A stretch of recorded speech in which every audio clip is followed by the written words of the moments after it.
Баршаңызға сәлем достар, сіздермен Жұлдыз. Бүгін мен сіздермен пончикидің рецептімен бөлісетін боламын. Өте дәмді шықты. Видеоны соңына дейін қараңыздар. Ең алдымен ыдысымызға жып-жылы сүтімізді құямыз. Біраз қасық дрожжымызды саламыз. Жақсылап араластырып аламыз. Үстіне шекер саламыз. Бір шай қасық тұз саламыз.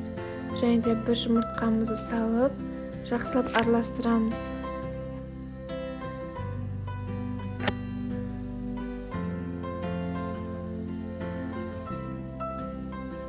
Електен өтілген ұнымызды саламыз. Алғашында қаспен араластырып шығамыз.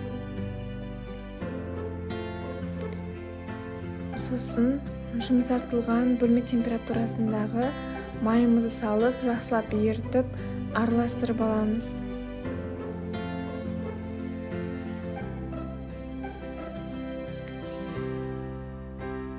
Үстіне тағы да ұн қосып, қолымызбен илеп, жұмсақ қамыр илейміз.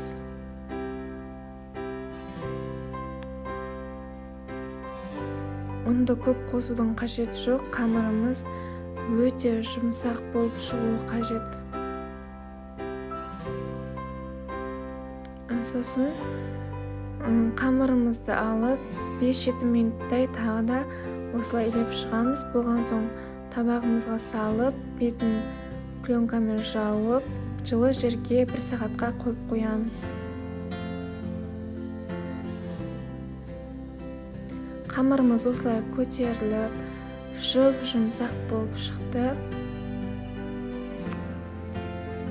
Енді қамырымызды жабыспас үшін кішкене ғана ұн сеуіп, жайып шығамыз.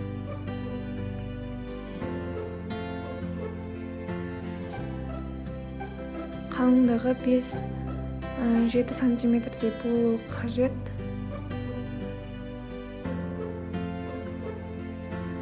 Формамен немесе арнайы формамен немесе бокалмен, басқа да ыдыстармен осылай дөңгелектеп шығамыз. Ортасын торттың насадкасымен тесіп шығамыз.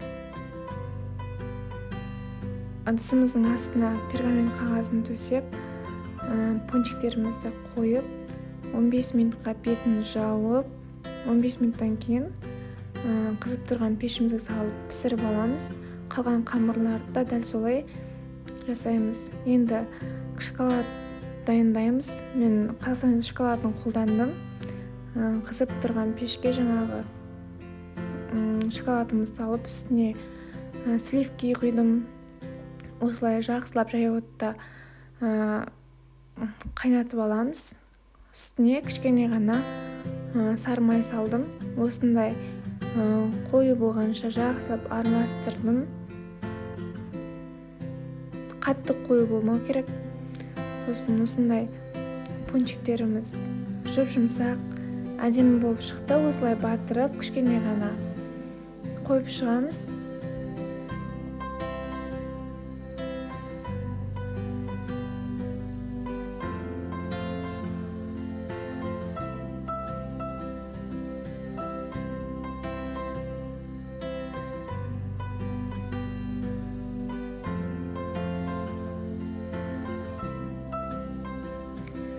Сосын үстіне сәндік ретінде посыпкалар септім. Және де жаңғақ қолдандым. Сіздер өздеріңіздің қалауларыңызша жасасаңыздар болады. Міндетті түрде жасап көріңіздер. Өте дәмді шығады. Менің каналыма тіркеліп, лайк басып қоюды ұмытпаңыздар.